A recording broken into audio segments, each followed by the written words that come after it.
Great.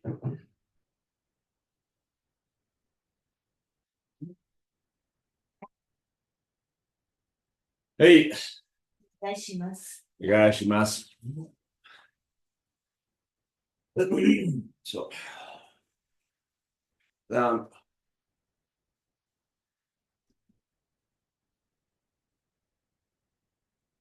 Hey, back side.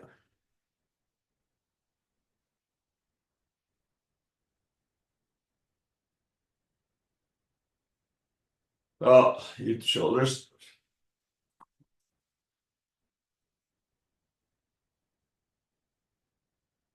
Circles, one way. Circles the other way.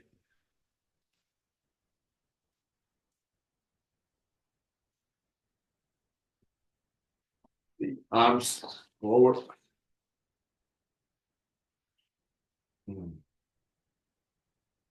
And going back.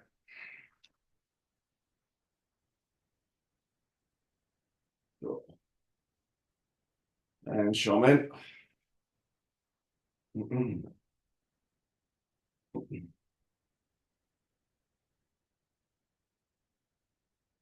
Hey, you come in.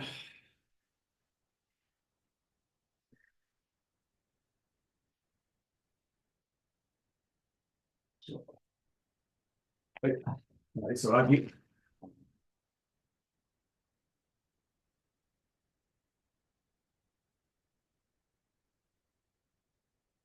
Hand tight.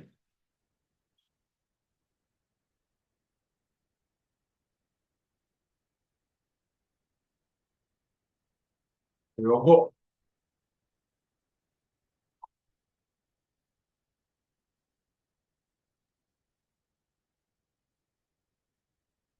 Vinci.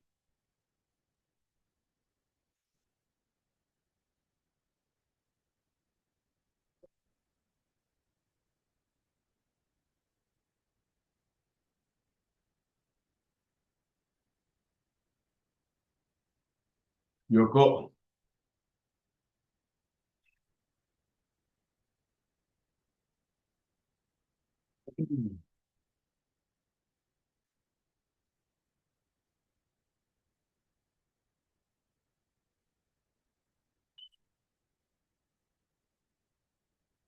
You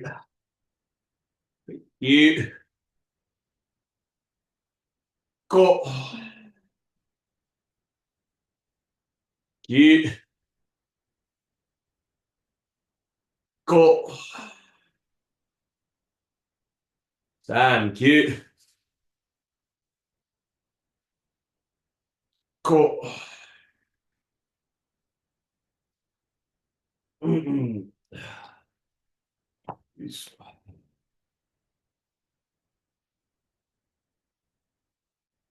Wait. Forward and down.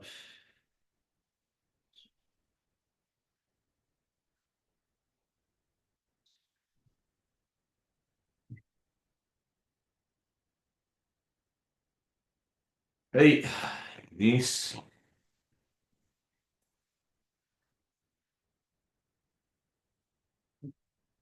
Goes.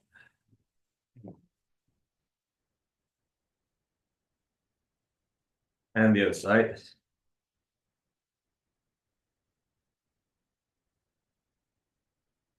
Eight. Down.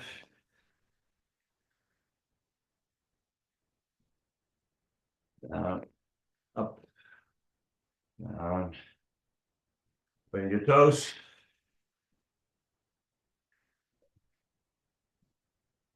Down.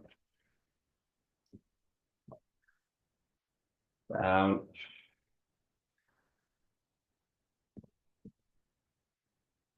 Down. Key. Go. Key. Go. Key. Go. Please. Knees. Go.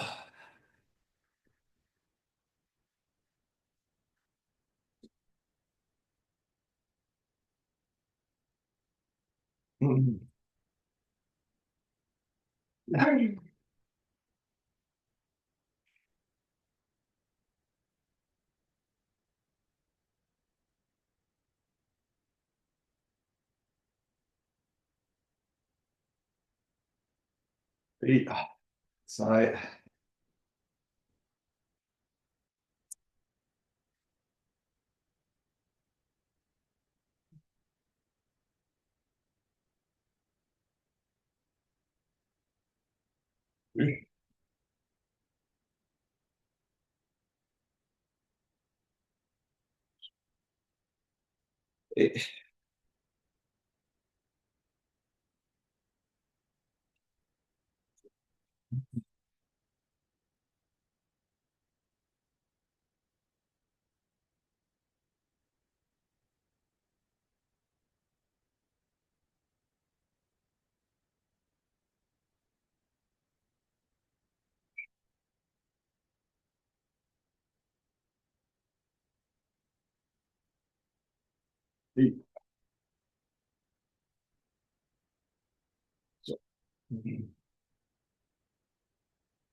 Gi, ko, gi, ko, and gi, ko. Hey. Okay, so this month we are working on using Aikido as being foundational for our health. We talked during the week that that takes many connotations. One is obviously our physical health and what it can do for the many aspects of our physical health, but as well as what it does for our mental health, especially where it overlaps with our participation in a couple of things. One is our very knowledge that we have a place that is a third place, that is not work, that is not home, and where we can also go and develop certain things at a personal level that do not necessarily involve the beautiful gifts, but also responsibilities that come with having a house and having a family and having a job, which is a fantastic gift. But it's also important to have a third place where some of these ideas can be cleared up in order to return to these places with a much better attitude and capacities and skills. So this idea of a third place, which traditionally used to be places of worship or clubs or things like that, there has been all this conversation in society of how these places have shifted and sometimes disappear from the life of many of us. So to have a place that performs this function is a very important thing, and hopefully the dojo is a place that in a certain way performs that function. That's an important element. At a personal level, and then obviously the community health, the fact that we are all on this together, and when we come into the dojo or online together to train, we know that we are not neither alone on the process, on the path, and also that we serve as support and encouragement and accountability to others. And that that element of having all of those things outside of yourself, support and encouragement and accountability also performs a very important function in the overall community health. So anyway, so there are elements of personal health, elements of psycho-emotional health, and elements of community health that hopefully our training provides, or at least provides opportunities to develop.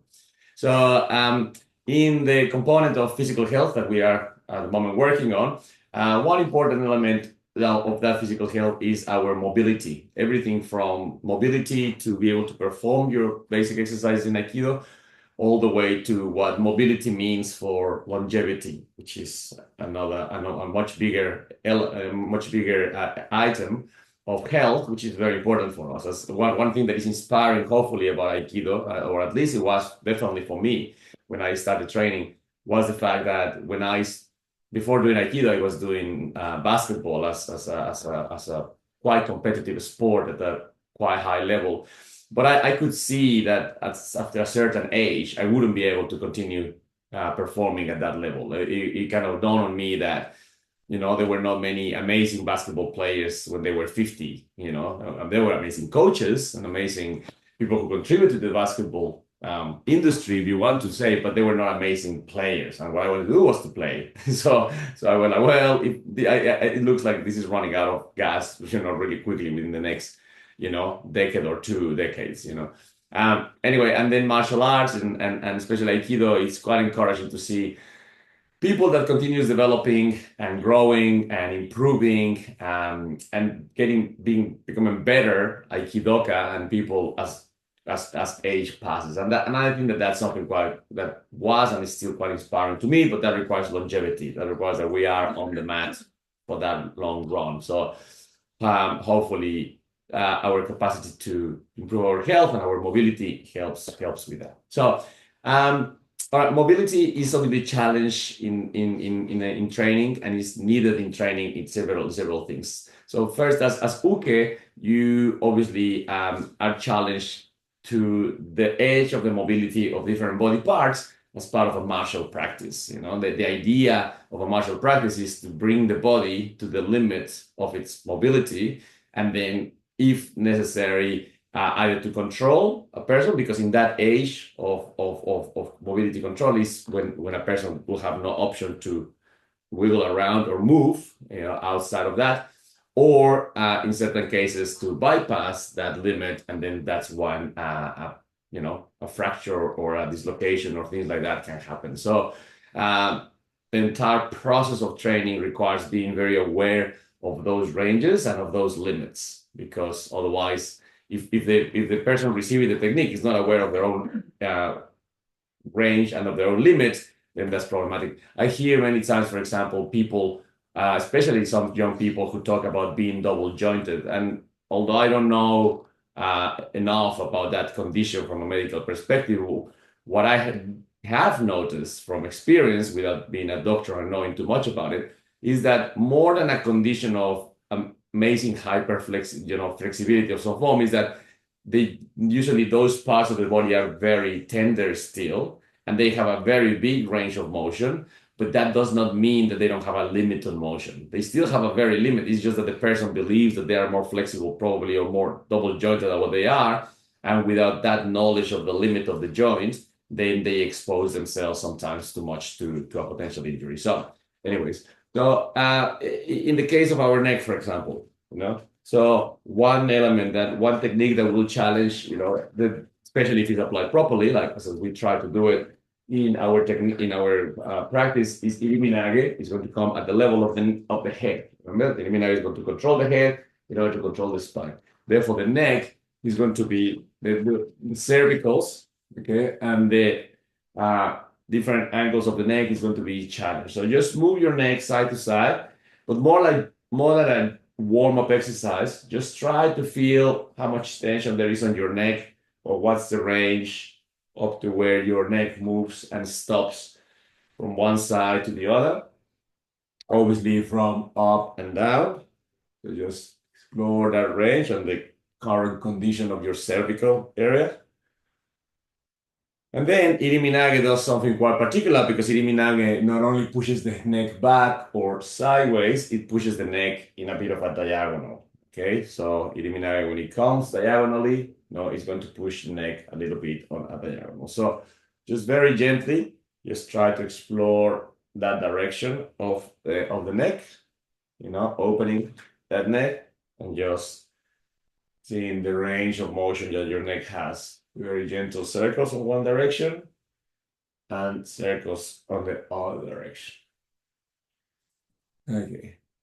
So now, your arms, your hands, and start using your fingers, and then find the limit of your fingers, and then start using your wrist, find the limit of the wrist, and then start using your elbow, find the limit of the elbow, use your shoulder, find the limit of the shoulder, and what follows after the shoulder is going to be the use of your spine. So using your pelvic tilting and your scapula close again, and moving a little bit backwards. Remember, in a good shikonage, as we talked the other day in class, the elbow must be as vertical as possible. Okay? If a shikonage has the elbow 90 degrees or worse, less than 90 degrees, then that means the closer the elbow it is to the uke's body, the more control the uke has on the interaction that is going on. So if it's less than 90 degrees, the uke has full control. If it's 90 degrees, it's so, that's when the shoulder can open and things like that.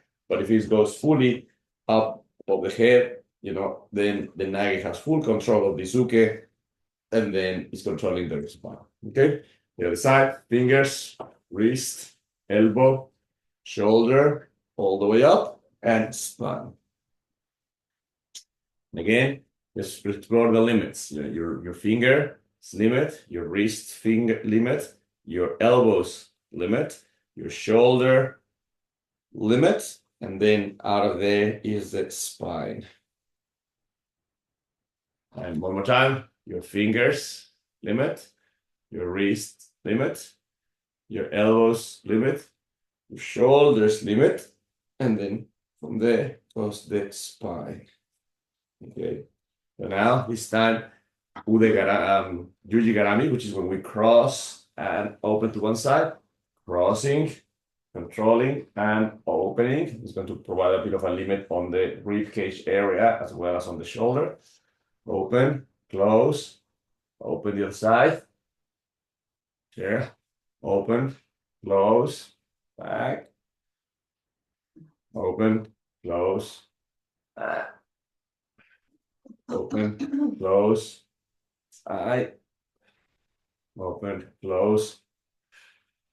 It's very important that when we find the limit in any part of our body, there's a physical limit, an anatomical limit, and in that moment we exhale. We get used to, exploring that limit, finding it, acknowledging, and sometimes we acknowledge it psychologically and also energetically by exhaling in that limit. Okay, so it's not much point of me exhaling here.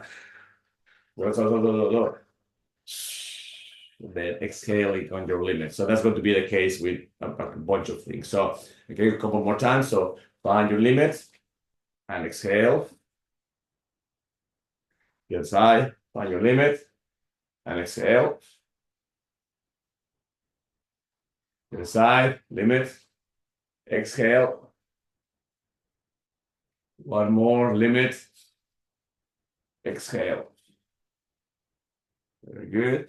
All right, so now before we go to the back of the shoulder, your wrists, kote gaeshi, okay, inside,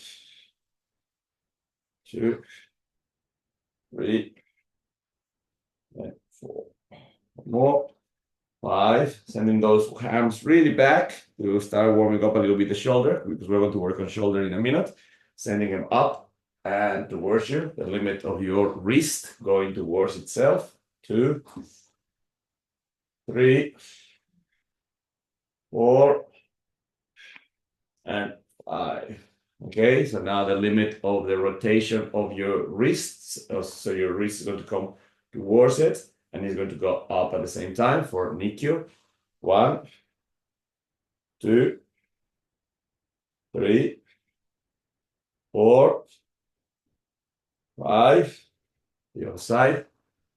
1, 2, 3, 4, 5. Good. Now a little bit starting to work on the forearm and also on the shoulder, grabbing your wrist and sankyo, finding the limit on the rotation of the forearm connected to the elbow, and then the transfer of that into the shoulder.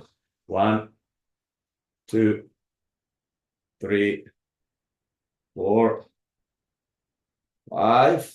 The other side.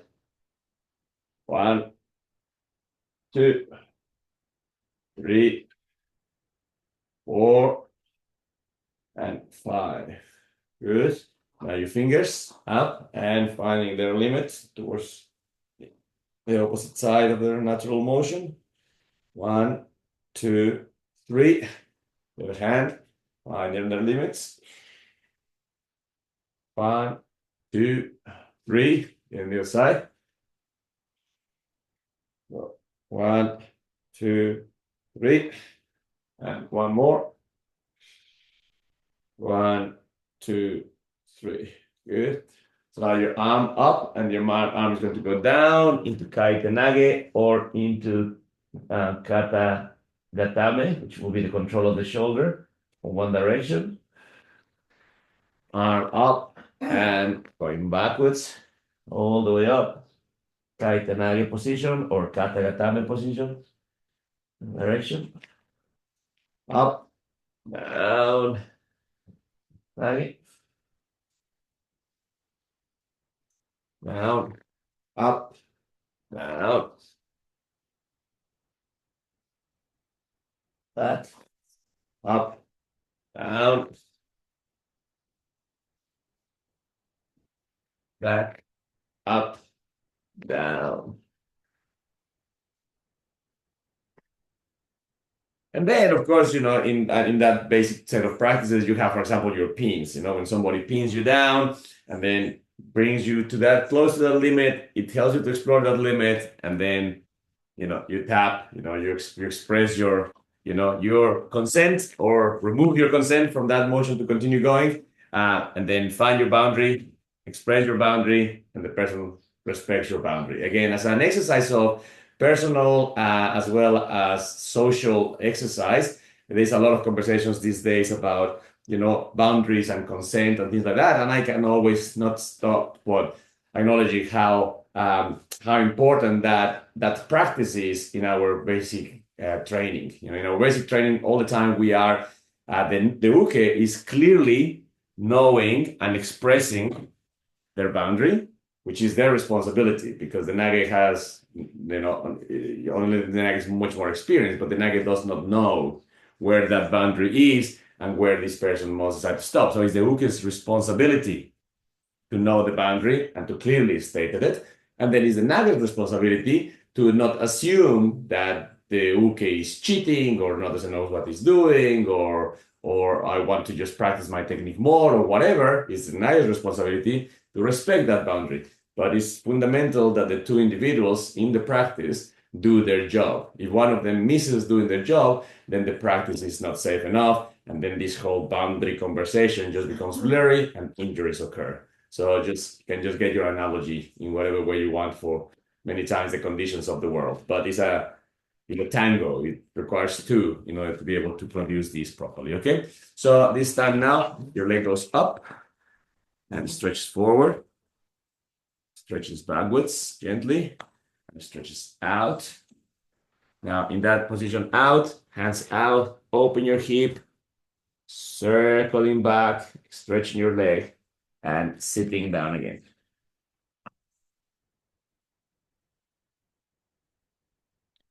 The other side.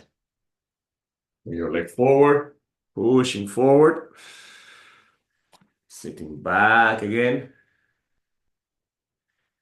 opening to the side, and raising from the hip, rotating it, and sending it down.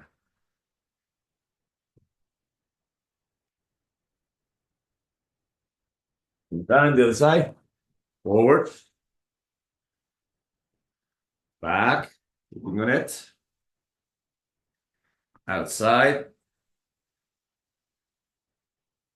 that position, opening your hip, rotating your hip, and down.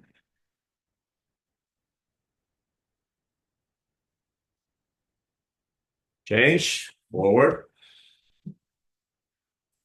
back, opening, sitting, open leg, rotating, and down.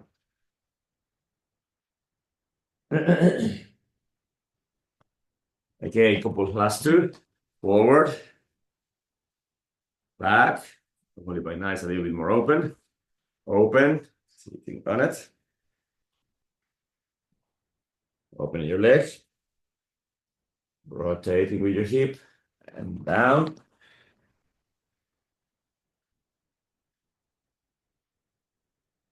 And the other side. Forward. Back. Out. Open. Rotating and down.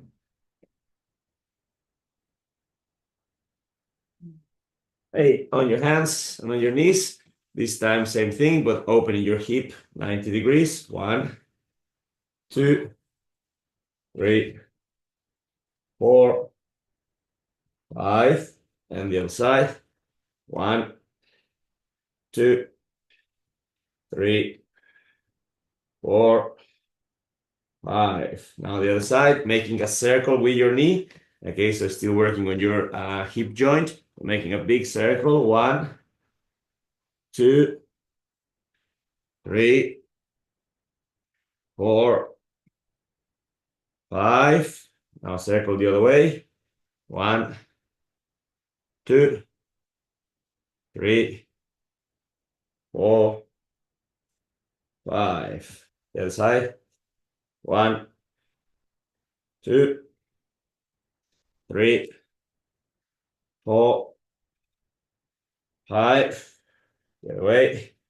1, 2, 3, 4, 5. So back stretch. Coming forward. Back stretch again. Forward. Back stretch. Forward. Hips up. Hips down. Hips up. Hips down.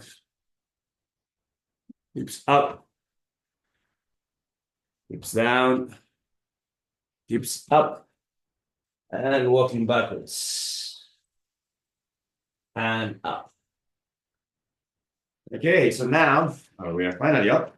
Okay, we're going to work on the mobility of our hips, legs, and spine. Okay, so in the previous part, like when we were working on our neck and our shoulders, our wrists, forearms, etc., that's very much the part that many times get exposed when we are ukes. When we are ukes, is the manipulation of all of this. There's a little bit of leg manipulation. That's why shin boxes and things like that are important, which we'll do in a minute.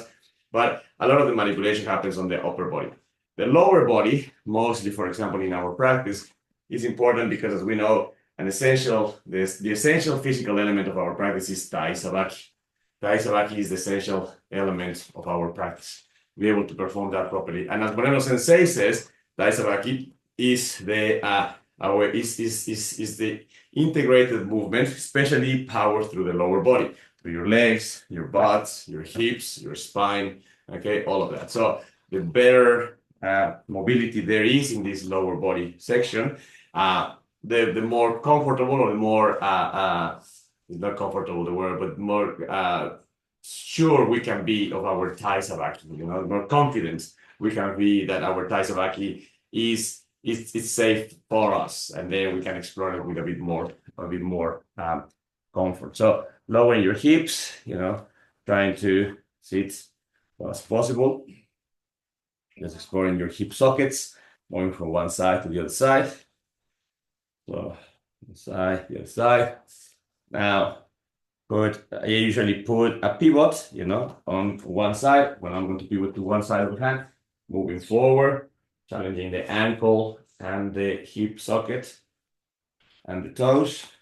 Now, and put pivot and forward to the other side.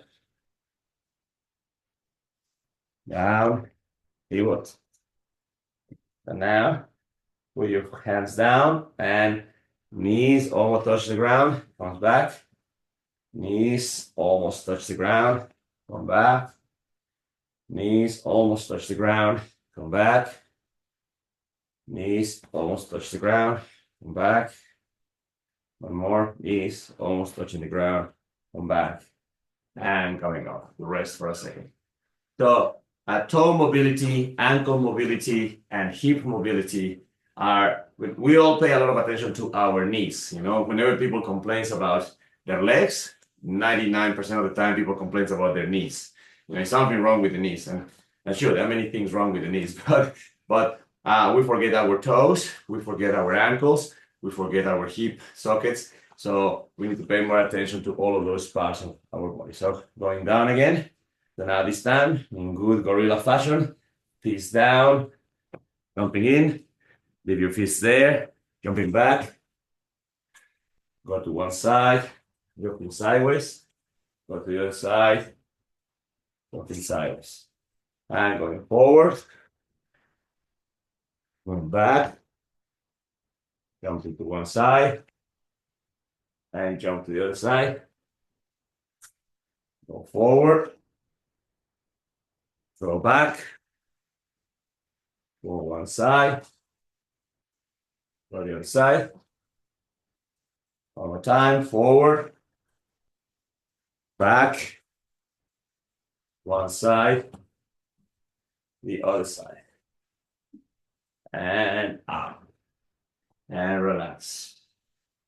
Okay, so I got all the forms of gorilla walk exercises are really good, to challenge, that lower body mobility and also a little bit of upper body strength because you're using your arms to go. So now let's do, remember in the same way that we have cross-lateral, homolateral, and bilateral dead box, we can do the same thing with gorilla walks. So we're going to do first down into your gorilla position, bilateral gorilla walk. So both hands jumping in and back. So both hands in, both hands in, out. And the side, gorilla walks, hands in.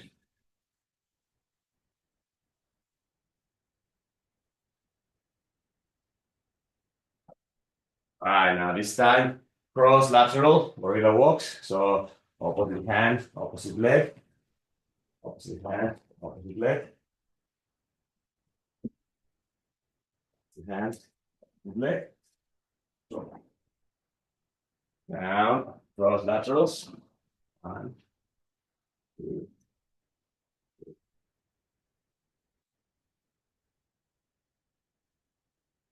up. All right, now this time, homolaterals. Okay. 2, 3, 4, and up. Down, homolaterals, same side, and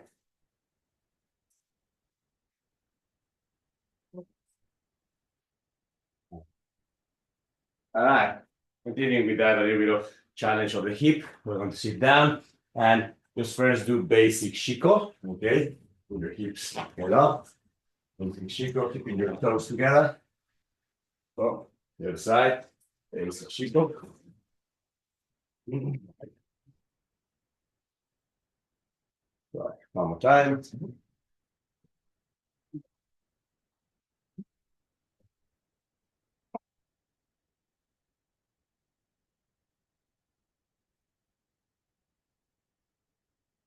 All right.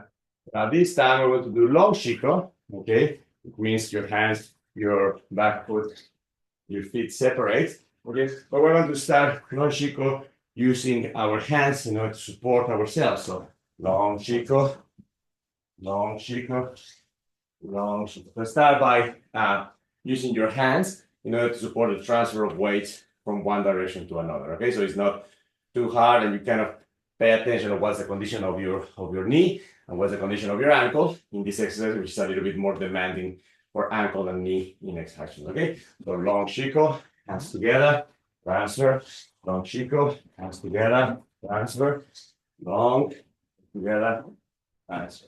Yeah, back. Long, transfer, long, transfer, long. Now, when you feel comfortable and you have a bit of knowledge and information about your condition, you may don't use your hands anymore, and just use your body to propel, or you may still use your hands as support, okay? So either ways.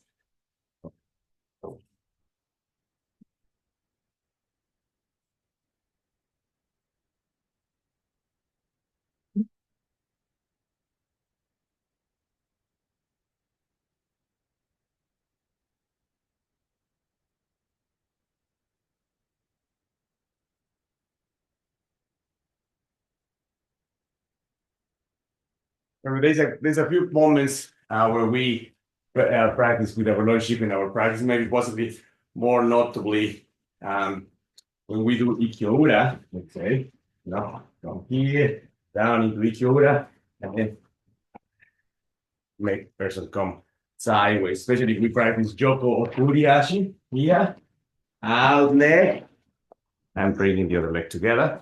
You enter Ikiura, here, keeping the hand in front, moving your leg, and then transferring and moving to the other side. Shikonage many times requires similar transfer of body and so on. So that long shiko, okay, is quite useful. There are techniques that demand that in your basic motion. Okay, so standing up one more time. Okay, so to finish up with this set of hip opening exercises, lower into this stance again, grabbing your toes, moving from side to side. Try to raise your eyes, fix a little bit your posture, raise your hip, lower one more time. Raise your toes, your eyes, and raise your hips. Lowering one more. Raising eyes, raising hips. Up, lower. Raising eyes, raising hips, up. This time, then go your toes, and slowly, vertebra by vertebra, coming up into your shoulders and into your head, and rotate.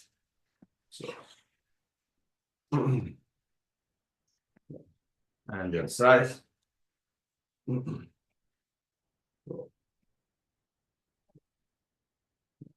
Okay, so that kind of has given us a little bit of work to do on our hips, on our obviously knees, but also ankle and toe mobility, which means positions such as this, where we have our back leg extended and our weight forward. Okay, so extend your back leg, push your weight forward.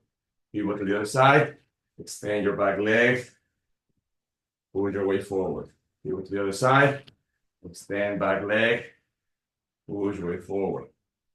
And pivot to the other side, extend back leg, push weight forward.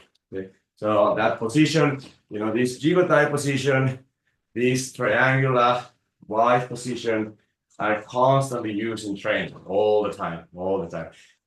You see one of the videos that I showed from Sensei, for example, is very entry for Shomenuchi. Many times it starts from that position, and then from that position, it carries on into this action. Okay, with motions for Okuri action, which goes down, lower jigotai, and opens into action. His finishing of Shikonage, hands up, down, and enters into this part of Shikonage. His motion for Nikyo, it's on one side first, and then pivots into the other side, and so on and so on. So those shapes are that particular shape of lowering of the body, and then extending the leg to one side and extending to the other side are very common in use. So let's finish a little bit with this sequence. You lower your body, position you now feel comfortable on your hips, sitting in that, heel thigh position, opening to one side, fully extend, hands up as if Shikonage, which is possibly one of the ones that we fail the most, hands down next to our foot. Up again, pivot, lower your hips, again. Jigotai in that position.